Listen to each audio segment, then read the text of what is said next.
کوئی طوفان نظر نہیں آئے گا، بیماریاں موجود ہیں طاعون کی شکل میں آئی، کوئی وبا پھیل گئی، زلزلہ، کوئی طوفان، کوئی آفت اس دور کے اندر آپ ثابت ہی نہیں کر سکتے۔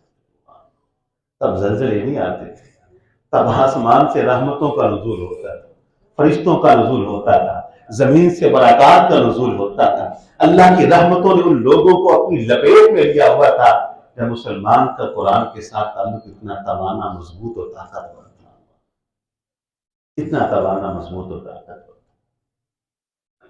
کچھ باتیں میں اس امید کے ساتھ آپ کے ساتھ کرنے لگا ہوں کہ آپ ناراض اور خفا نہیں ہوں گے۔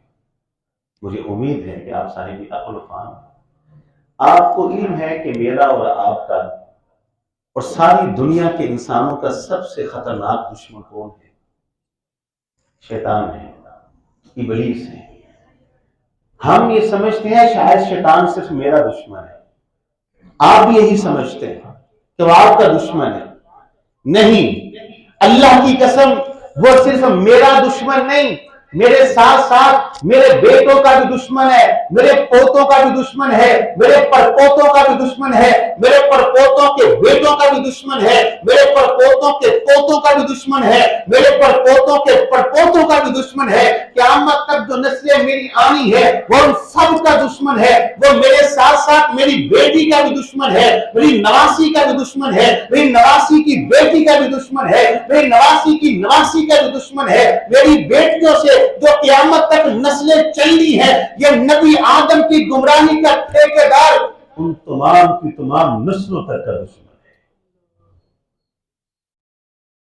وہ نہیں چاہتا، اول تو وہ چاہتا ہے کہ کوئی نیک بندہ پیدا نہ ہو، کوئی ہو جائے نا تو اس کی کوشش ہوتی ہے اس کی نسل سے کوئی نیک نہ جائے۔ میں اس کی دشمنی آپ کو سمجھاتا ہوں۔ اچھا، آپ نے تاریخ کے اندر ایک نام سنا ہے، ابرہا، نام سنا نا آپ؟ ابرہا کون تھا؟ یہ ہاتھیوں کا لشکر لے کے کیا کرنے آیا تھا؟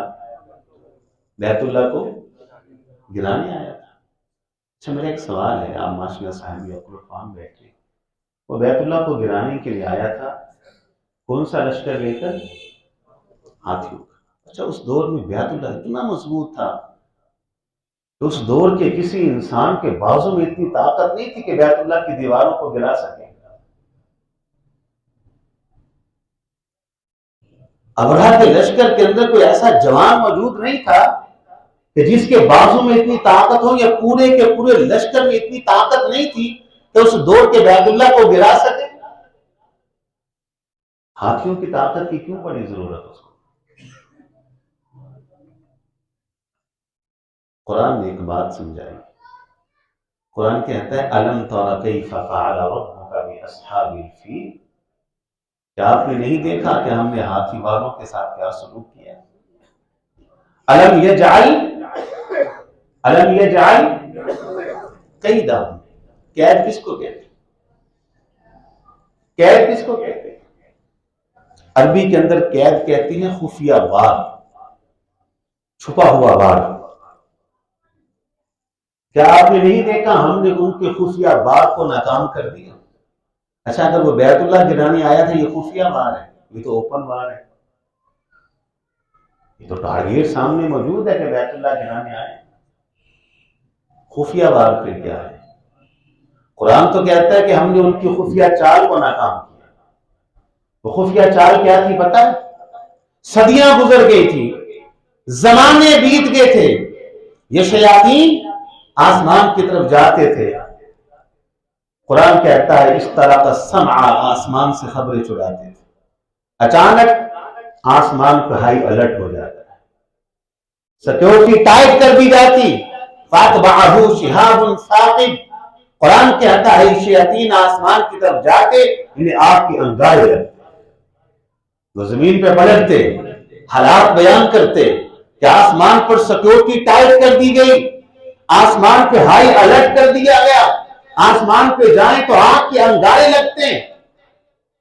یہ شیطان جس نے انبیاء کی تاریخ دیکھی تھی، جو آدم سے لے کر عیسیٰ تک سارے زمانے دیکھ چکا تھا، وہ سمجھ گیا یہ جو آسمان پہ اتنی بڑی تبدیلی آئی ہے، یقیناً زمین پہ کوئی نبی پیدا ہونے والا ہوا۔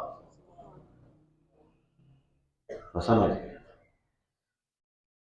اصل ٹارگیٹ اللہ کے رسول علیہ الصلوۃ والسلام تھے.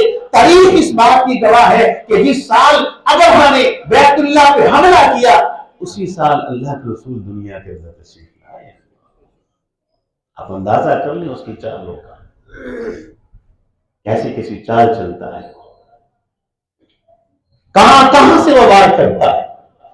الم یجعل کیدہم فی تضلیل, ایسا خطرناک دشمن. اب اس دشمن سے بچنے کے لیے طریقہ کیا تھا؟ اس دشمن کے وار سے بچنے کے لیے طریقہ کیا تھا؟ طریقہ تو بڑا آسان تھا. وہ جو ہماری گفتگو کا موضوع ہے, طریقہ تو بڑا آسان تھا. وہ کیا تھا؟ اللہ اکبر. طریقہ ایک ہی تھا اور وہ طریقہ تھا قرآن مجید. جیسے ابتدا میں نا قرآن میں سمجھاتا ہوں آپ کو, قرآن کے آغاز میں حدیث میں الفاظ آتے ہیں کہ بندہ جب کھڑا ہوتا ہے پڑھتا ہے الحمدللہ رب العالمین. اللہ کیا کہتے ہیں فرشتوں کو؟ حمدنی عبدی, میرے بندے نے میری حمد کی ہے. بندہ کہتا ہے الرحمن الرحیم, اللہ کیا کہتے ہیں؟ اثنا علی عبدی, میرے بندے نے میری ثناخوانی کر دی. بندہ کہتا ہے مالک یوم الدین, اللہ کہتے ہیں مجدنی عبدی, اب تو میرے بندے نے میری بزرگی بیان کر دی. بندہ کہتا ہے ایاک نعبد و ایاک نستعین, اے مالک تیری حمد کر کے ثناخوانی کر کے بزرگی بیان کر کے اعلان کرتا ہوں آج کے بعد سے تیری عبادت و ایاک نستعین, تجھ سے مدد مانگوں گا. اللہ کہتے ہیں اچھا تو نے بڑی باتیں کر دی بندے, حمد کی, ثناخوانی کی, بزرگی بیان کی, آج کے بعد تو میری عبادت کرے گا, مجھ سے مدد مانگے گا, مانگ کیا مانگتا ہے میں تمہیں دینے کے لیے مانگ. بندہ پھر چار چیزیں مانگتا ہے. کتنی مانگتا ہے؟ نمبر ایک اہدی, اللہ مجھے ہدایت چاہیے. الصراط المستقیم, مجھے سیدھا راستہ چاہیے. صراط الذین انعمت علیہم, ماضی میں جن پر آپ پر انعامات کی برسات ہوتی رہی, انبیاء, صلحاء, شہداء, مجھے ان کا راستہ چاہیے. صراط الذین انعمت, یہ انبیاء ہیں, صلحاء ہیں, شہداء, صدیقین. غیر المغضوب علیہم, اے اللہ ماضی میں جن قوموں پر تیرے عذاب کا کوڑا برستا رہا نا ان کی راہ پہ نہیں چلنا. ٹڈیوں کے عذاب آئے, جوؤں کے عذاب آئے, مینڈکوں کے عذاب آئے, خون کے عذاب آئے,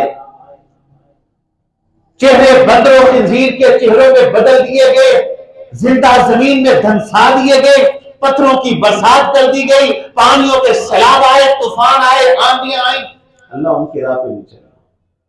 والظالمین, اللہ گمراہی سے بچنا ہے, گمراہ لوگوں کی راہ پہ نہیں چلنا. اللہ اس کا جواب دیتے ہیں.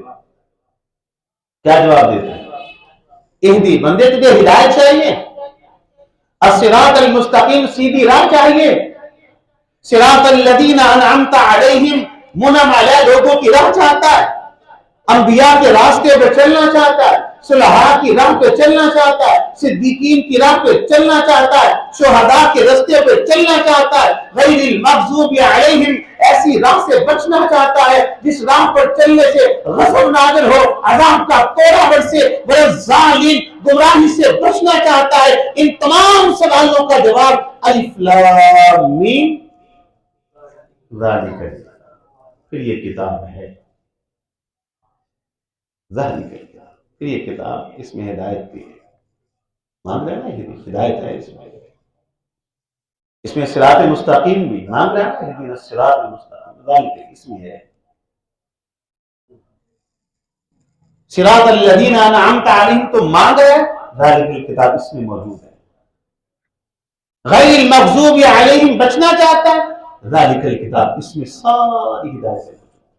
والظالمین بچنا چاہتا ہے, ذالک الکتاب یہ کتاب ہے. یہ ہے وہ کتاب جو شیطان کے حملوں سے بچاتی ہے, جو اللہ کے قریب تر انسان کو کر کے رکھتی ہے. میں نے اور آپ نے اس قرآن سے بڑی دوری اختیار کی, بڑی دوری اختیار کی. یہاں ایک بات میں درد دل سے کرنے لگا اور مجھے امید ہے کہ آپ ناراض نہیں ہو. اس دور کے اندر والدین نے چند کوتاہیاں کی، چند سستیاں ان سے ہوئی، غلطیاں ہوئی۔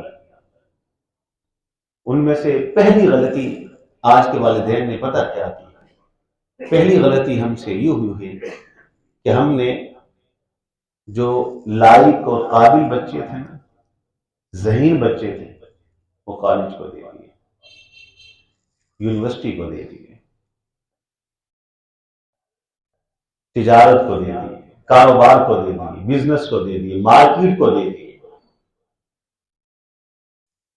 اور قرآن کو کون سے بچے تھے؟ جو اپاہج تھے، جن سے ماں بھی تنگ ہے، باپ بھی تنگ ہے، جو بھاگ جاتے ہیں گھروں سے، جو کند ذہن ہے۔ اللہ اکبر۔ پہلا ستم یہ کیا۔ دوسرا ستم کیا کیا؟ قابل بیٹیاں ہم نے کالج کو دی، لائق بیٹیاں ہم نے یونیورسٹی کو دی، سائنس کو دی، میڈیکل کو دی، اور مدارس میں کون سی بچیاں بیچی؟ اور دوسرا ستم ہم نے کیا کیا؟ دوسرا ستم کیا کیا؟ میں نے محنت کی، مال آیا، میں نے کاروبار کیا، مال آیا، تجارت کی، بزنس کیا، مال آیا، میں نے اس مال کو اپنی عیاشیوں پہ خرچ کیا، نئی گاڑی لی، میں نے ایڈوانس میں گاڑیاں بک کر لی، نیا ماڈل ہے، 1 سال پہلے بکنگ، موسم بدلا، میں ناران گیا، میں کاوان گیا، میں سوات گیا، میں کرام جا کر سیاحتیں کرتا رہا۔ اللہ کی قسم میری کمائی میرے گھر کے ٹوائلٹ پہ لگی، میری کمائی میری عیاشیوں کے اوپر لگی، میری کمائی میرے بیٹے کی برات کے اوپر لگی، میری کمائی میری بیٹی کی شادی کے اوپر، ہندو اور سکھوں کی رسم و روایات کے اوپر لگی۔ اور قرآن کی تعلیم کے لیے ہم نے لوڑی لنگڑی زکوٰۃ بھی نہیں خرچ کیا، ہم نے قرآن کو مالا۔ یہی وجہ ہے کہ سیرت کو پڑھتے ہیں کوئی زلزلہ نہیں ہے، سیرت کو پڑھتے ہیں کوئی آندھی نہیں ہے، کوئی طوفان نہیں ہے، کوئی آفت نہیں ہے، اور ہم ہیں ادھر زلزلہ ابھی ختم ہوتا نہیں کہ دوسرے علاقے میں آیا، ابھی وہ علاقہ کھڑا ہوتا نہیں کہ ادھر سیلاب آیا ہوتا ہے، ابھی سیلاب سے متاثرہ لوگ پاؤں پہ کھڑے نہیں ہوتے، کہاں پڑ جاتا ہے۔ ہر گزرتا دن نئی مصیبت اور نئی آفت کو لے کے نہیں آ رہا۔ بنیادی وجہ آپ سمجھ گئے کیا؟ قرآن سے دوری۔ پھر آپ معاشرے کے اندر نظر دوڑا لیں۔ چلیے میں دور کی بات نہیں کرتا، اسی سیکٹر کی بات کرتا ہوں، اسی مسجد میں جہاں بیٹھے۔ اب جو قریب ترین سکول ہے نا، قریب ترین جو سکول ہے، آپ وہاں جائیں اور سکول میں پڑھنے والے بچوں کی تعداد دیکھ لیں، اور اس مسجد کے اندر قرآن پڑھنے والے بچوں کی تعداد دیکھ لیں، آپ کو پتہ چل جائے گا۔ حالانکہ یہاں قرآن کی تعلیم مفت ہے، کچھ پیسے تو نہیں ہے، شاید میں ادھر تو فیس تو نہیں، اور سکول میں لمبی چوڑی فیسیں دیتے، پیسہ دے کر وہ تعلیم دلوانے کے لیے میں بھی تیار ہوں، آپ بھی تیار ہیں۔ یہاں مفت تعلیم ہے قرآن مجید کی، مدارس میں مفت تعلیم ہے، لیکن ہم دلوانے کے لیے تیار نہیں۔ قرآن کہتا ہے الف لام میم ذالک الکتاب، اے امت مسلمہ تیرے تمام تر مسائل کا حل ذالک الکتاب، اس کتاب کے اندر ہے۔ ہم سمجھتے ہیں شاید مولویت جو ہے نا، لفظ مولویت یہ پتہ نہیں کیا ہے، میرا بچہ مولوی بن جائے قرآن پڑھے گا۔ اللہ کی قسم یہ مولوی ایک تمغہ ہے، اعزاز، یہ تو سر کا تاج، یہ تو سینے کے وہ سٹار ہیں کہ جو قسمت والوں کو ملتے ہیں۔ میں اکثر کہا کرتا ہوں کہ یہ دنیا جو ہے جہاں ہم بستے ہیں یہ تضادات کا مجموعہ ہے۔ یہاں آپ کو سنگ بھی ملیں گے، موم بھی ملے گا، نرمی بھی ہے، سختی بھی، اندھیرا ہے، روشنی ہے، اچھائی ہے، برائی ہے، مومن ہیں، کافر ہیں، داعی الخیر ہیں، داعی الشر ہیں۔ اور عربی کا ایک محاورہ ہے تعرف الاشیاء بازدادها، کہ ایک چیز کی حکمت اور فلسفہ اسی وقت سمجھ میں آتا ہے جب اس کی کوئی دوسری ضد موجود ہو۔ مثال کے طور پر بیماری نہ ہوتی تو صحت کی قدر کون کرتا، موت نہ ہوتی تو زندگی کی حفاظت کون کرتا؟ خزاں نہ ہوتی تو بہار کی قدر کون کرتا؟ کانٹے نہ ہوتے تو پھولوں کی توقیر کیسے ہوتی؟ جہالت نہ ہوتی تو حصول علم کے لیے انسان اتنی مشکلات پریشانیاں کیوں برداشت کرتا؟ اللہ کی قسم، جب زمین کا سینہ جاہلوں سے خالی نہیں تو ضروری ہے کہ علماء کے وجود سے بھی یہ بسم جہاں خالی نہ رہے۔ جب زمین کا سینہ فرعون اور قارون کے وارثوں سے خالی نہیں تو ضروری ہے کہ انبیاء کے مرثاء سے بھی یہ بسم جہاں خالی نہ رہے۔ علماء حق کا اگر گروہ نہ ہوتا، آج کتب احادیث ہمارے ہاتھوں میں نہ ہوتی۔ علماء حق کا گروہ نہ ہوتا، آج تفسیر کی کتابیں ہمارے ہاتھوں میں نہ ہوتی۔ علماء حق کا گروہ نہ ہوتا تو کسی بدعتی کو دین میں بدعت ایجاد کرنے سے روکنے والا کوئی نہ ہوتا۔ علماء حق کا گروہ نہ ہوتا تو کسی ملحد کو الحاد سے روکنے والا کوئی نہ ہوتا۔ علماء کرام کا مقدس گروہ نہ ہوتا تو کسی بد دین کو بے دینی سے روکنے والا کوئی نہ ہوتا۔ تاریخ اس بات کی گواہ ہے کہ جب بھی اسلام کے حسین و جمیل چہرے کے اوپر کسی بدنما داغ یا دھکے کو لگانے کی ناکام کوشش کی گئی تو سب سے پہلے صف اول میں کھڑے ہو کر جن لوگوں نے اسلام کا دفاع کیا ہے وہ علماء ہی تھے۔ علماء ہی تھے۔ میں دور کی بات نہیں کرتا، اسی پاک و ہند بر صغیر کے اندر جب انگریزوں نے عیسائی مشینری کے تحت اسلامی عقائد کو بگاڑنے کی ناپاک کوشش کی تو کون تھے جنہوں نے انگریز کی آنکھوں میں آنکھیں ڈالی تھی؟ کون تھے کہ جنہوں نے انگریزوں کے سامنے اپنے سینے چوڑے کر دیے تھے؟ کون تھے جو انگریزوں کے خلاف ایک آہنی دیوار بن گئے؟ وہ علماء ہی تھے۔ تو کھل کے کہوں تو علماء اہل حدیث ہیں۔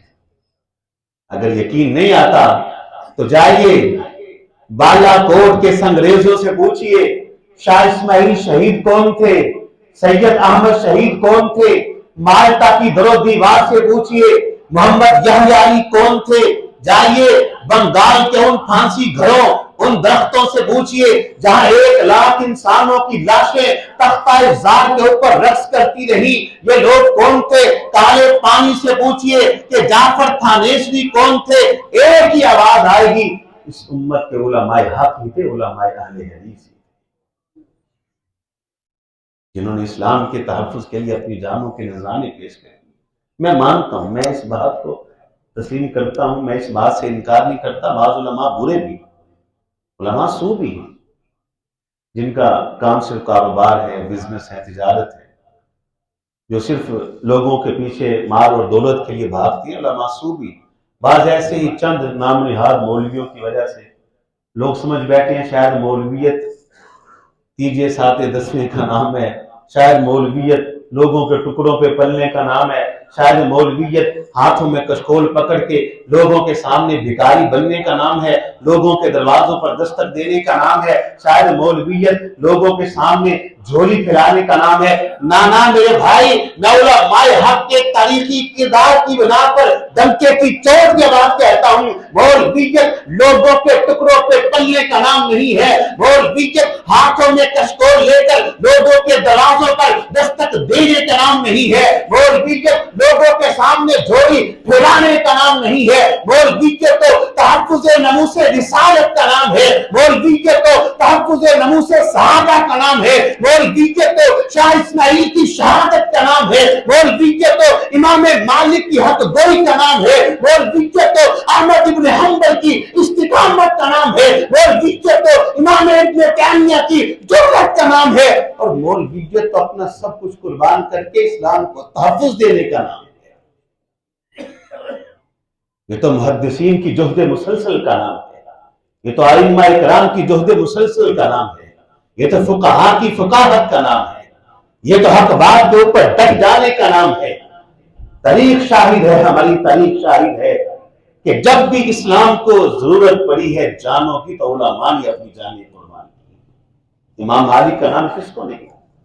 طلاق اترا کا مسئلہ پیش آیا، وقت کے حاکم نے طلاق اترا کا فتویٰ چاہا، امام مالک میدان کے اندر آئے تھے، کہا لوگوں جب تک مسجد نبوی کے اندر بیٹھ کر حدیث کا درس دینے والا انس کا بیٹا مالک زندہ ہے، اپنی زبان سے حق بات کہتا رہے گا، کتاب و سنت کے اندر طلاق عترہ کی کوئی گنجائش نہیں، ان کو شل کر دیا گیا، ان کے چہرے کو کالا کر دیا گیا، انہیں گدھے پر سوار کر دیا گیا، ان کے بازو دونوں شل کر دیے گئے، ان کی پیٹھ پر کوڑے برسائے گئے، انہیں پورے مدینے کے اندر گھمایا گیا۔ امام مالک جس چوک اور چراہے میں پہنچتے ایک ہی بات کہتے، لوگوں من عرفنی فہو یعرف من لم یعرفنی فلیعرف انا مالک بن انس، جو مجھ کو جانتا ہے وہ تو جانتا ہے، جو نہیں جانتا وہ جان لے میں انس کا بیٹا مالک ہوں۔ ساتھ یہ بھی سن لو، مدینہ کے اندر کبھی کسی کو سزا ملی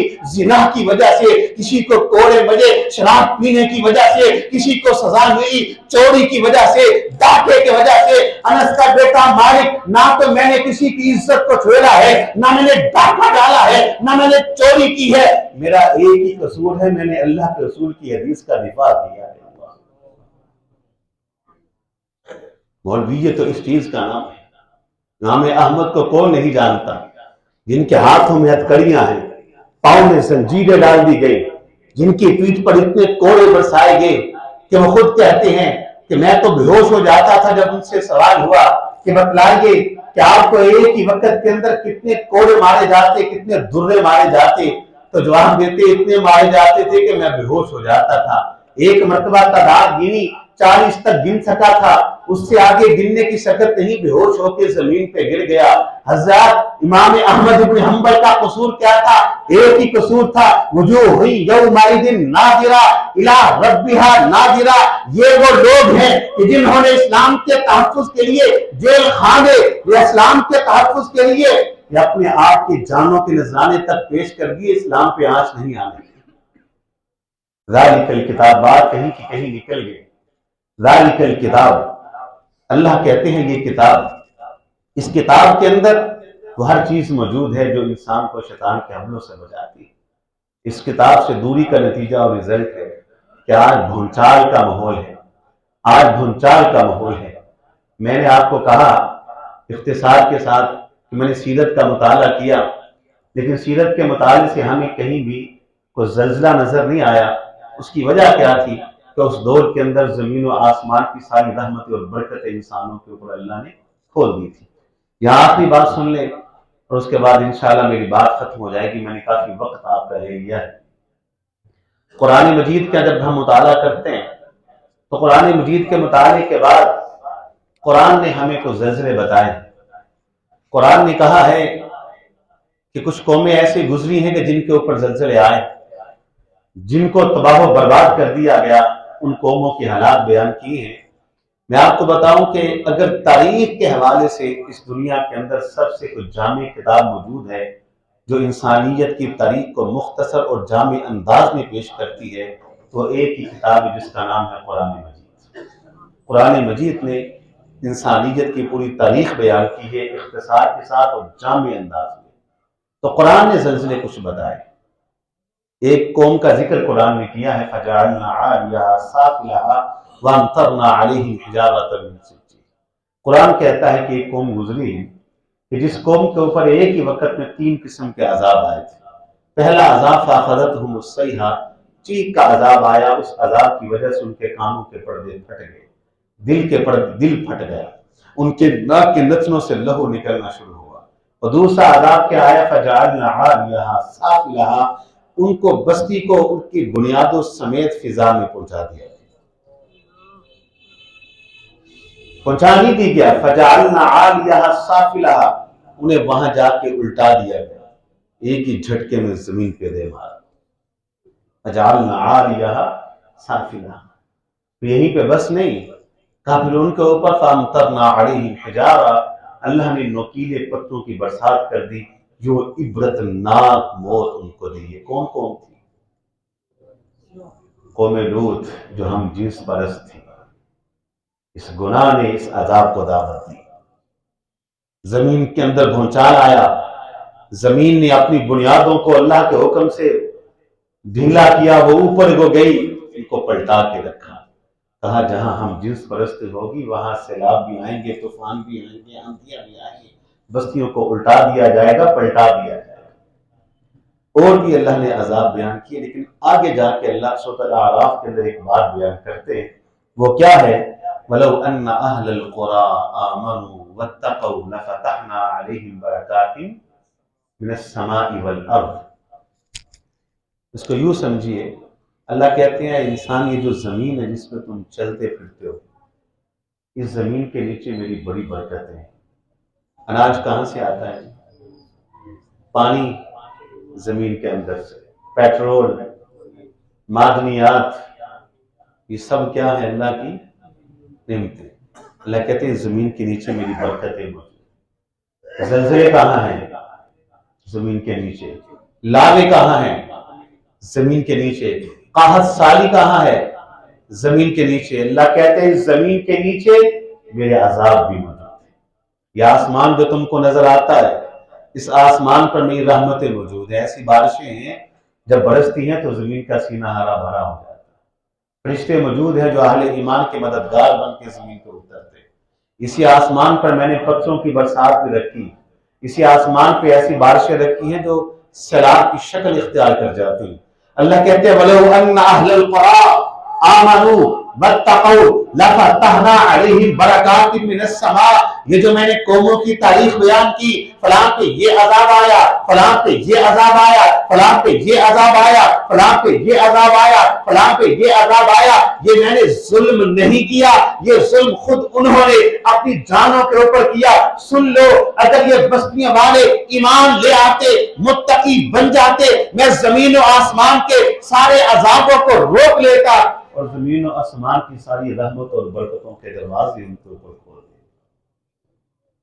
لیکن ان کے پاس نہ ایمان نہ تقویٰ تھا، جس کی وجہ سے زمین و آسمان کی رحمتوں کو روک لیا گیا اور عذاب ان کے اوپر مسلط کر دیے گئے۔ ذالک الکتاب، ذالک الکتاب، ذالک الکتاب، یہ کتاب ہے، یہ کتاب ہے جو تم کو بچائے گی زلزلے سے، یہ کتاب تمہیں بچائے گی گمراہی سے، یہ کتاب تمہیں ہدایت دے گی، صراط مستقیم پر گامزن رکھے گی، یہ کتاب تمہیں برکتوں اور رحمتوں سے مالا کر دے گی۔ ذالک الکتاب، خدا اس کتاب کے ساتھ جڑ جائے گی، اس کتاب کے ساتھ جڑ جائے گی۔ تو اللہ تعالیٰ سے میں اس دعا کے ساتھ اپنی بات کو ختم اور مکمل کرتا ہوں کہ مالک تیرے اس گنہگار بندے نے جو باتیں کی وہ آپ کی توفیق اور آپ کی مدد سے کی، اس میں جو حق ہے، جو سچ ہے، سمجھ کر عمل کی توفیق عطا فرما، اور جو غلطی اور کوتاہی ہے درگزر کر تو اصلاح کی توفیق عطا فرما۔ وآخر دعوانا الحمدللہ رب العالمین۔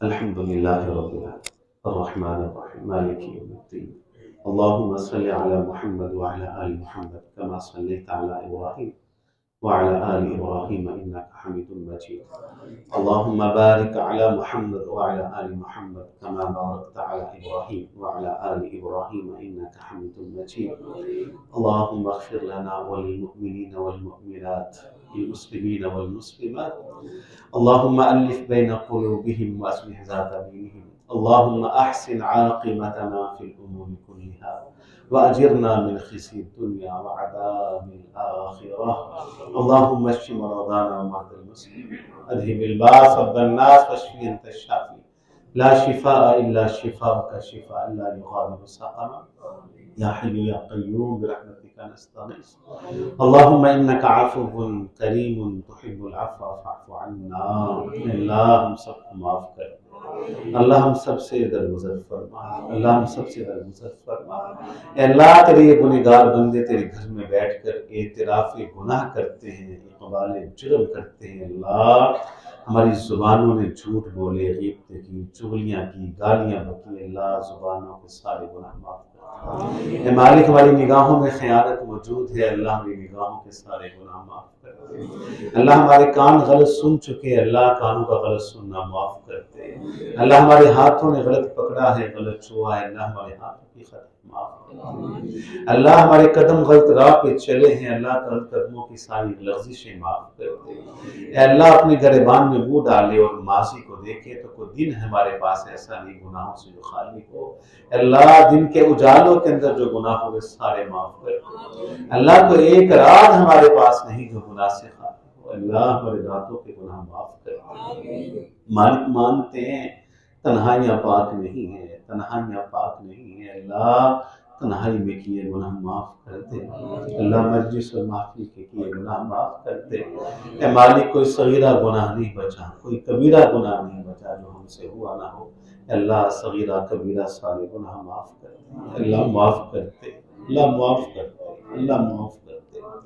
اے اللہ آئندہ زندگی میں گناہوں سے بچنے کی توفیق عطا فرما، اے اللہ گناہوں سے بچنے کی توفیق عطا فرما۔ اللہ ہم سب کو اپنے نیک بندوں میں شامل فرما، اللہ نہ صرف یہ کہ ہم کو بلکہ ہمارے بیٹوں کو بھی نیک کر دے، اللہ ہمارے پوتوں کو بھی نیک کرنا، اللہ ہمارے پوتوں کے بیٹوں کو بھی نیک کرنا۔ اے اللہ اسی طرح قیامت تک جو نسلیں ہمارے بیٹوں سے چلے ساری نیک ہی پیدا کرنا، اللہ ہماری بیٹیاں نیک کر دے، ہماری نواسیوں کو نیک کرنا، ہماری نواسیوں کی بیٹیوں کو بھی نیک کرنا۔ اللہ قیامت تک جو نسلیں ہماری بیٹیوں سے چلے اللہ ساری نیک ہی پیدا کرنا۔ اللہ ہماری اولاد اور نسل میں سے فقہا پیدا فرما، محدثین پیدا فرما، علماء پیدا فرما، دین کے داعی پیدا فرما۔ اے اللہ ہماری اولادوں کو متقین کا امام بنا دے، اللہ ہماری اولادوں کو متقین کا امام بنا دے۔ اے اللہ ہمارے جملہ اساتذہ اکرام جنہوں نے ہمیں پڑھایا، دین کی تعلیم دی، اے اللہ جو زندہ ہے صحت و ایمان والی زندگی دے۔ اے اللہ جو فوت ہو کے آپ کے پاس آ چکی بالخصوص عبدالمنان نور پوری، اللہ ان کے درجات بلند کر دے، اللہ ان کے درجات بلند کر دے، اللہ ہم نکم و نکاروں کو اللہ ان کے لیے صدقہ جاریہ بنا دے، اللہ ہم نکم و نکاروں کو ان کے لیے صدقہ جاریہ بنا دے، اے اللہ ہمیں والدین کے لیے صدقہ جاریہ بنا دے۔ اے اللہ ملک پاکستان کی حفاظت فرما، اللہ وطن عزیز پاکستان کی حفاظت فرما، اللہ وطن عزیز پاکستان میں رہنے والوں کی حفاظت فرما۔ اللہ بڑے لوگ ہیں بیمار ہیں شفا یاب کر دے، بڑے لوگ بیمار ہیں صحت یاب کر دے، اللہ جتنے لوگ پریشان ہیں سب کی پریشانیاں دور کر دے، اللہ جو دکھی ہیں ان کے دکھ دور فرما دے، اللہ جو بے اولاد ہے انہیں نیک اولاد عطا فرما، اللہ جن کے دلوں میں بیٹوں کی خواہش ہے انہیں نیک بیٹے دے دے، اللہ جن کو بیٹیوں کی آرزو ہے انہیں نیک بیٹیاں دے دے، اللہ جو مقروض ہیں انہیں قرضے سے نجات عطا فرما۔ اے اللہ جمی کائنات کے ایمان والے توحید والے جو فوت ہو گئے اللہ سب کے گناہ معاف کر دے، اللہ سب کی قبروں کو جنت کے باغ اور باغیچے بنا دے، اللہ ہمیں زندگی دینا تو ہدایت والی زندگی دینا، سعادت والی زندگی دینا، نیکی والی زندگی دینا، تقوی والی زندگی دینا، اے اللہ سنت و حدیث سے محبت والی زندگی دینا۔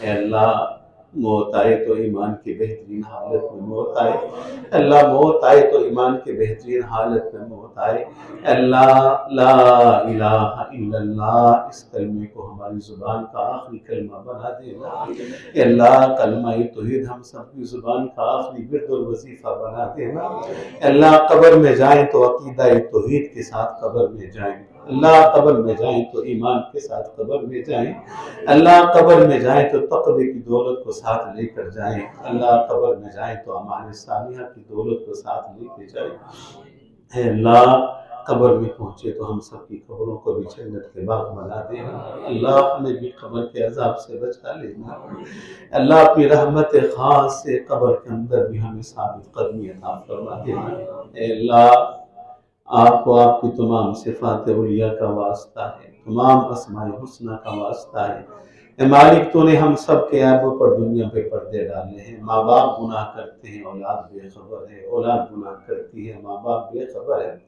اساتذہ اکرام غلطیاں کرتے ہیں شاگرد بے خبر ہیں، شاگرد گناہ کرتے ہیں استاذ بے خبر ہیں، ائمہ اکرام گناہ کرتے ہیں مقتدیوں کو علم نہیں، مقتدی گناہ کرتے ہیں استادوں کو پتہ نہیں، اے اللہ قیامت کے دن بھی ہمارے گناہوں پہ پردے ڈال دینا، اے اللہ روز حشر بھی ہمارے گناہوں پہ پردے ڈال دینا، اللہ قیامت کی رسوائی سے بچا لینا، اللہ قیامت کی رسوائی سے بچا لینا، اے اللہ قیامت کے دن اللہ ہم بیٹیوں والے ہم بیٹوں والے، اے اللہ بیٹیوں کے سامنے بیٹوں کے سامنے اولاد کے سامنے، اے اللہ شاگردوں کے سامنے اساتذہ اکرام کے سامنے، اے اللہ نیک لوگوں کے سامنے محدثین کے سامنے صحابہ اکرام کے سامنے انبیاء کی مقدس جماعت کے سامنے پیارے نبی صلی اللہ علیہ وسلم کے سامنے اللہ ذلیل ہونے سے بچا لے، اللہ رسوا ہونے سے بچا لے،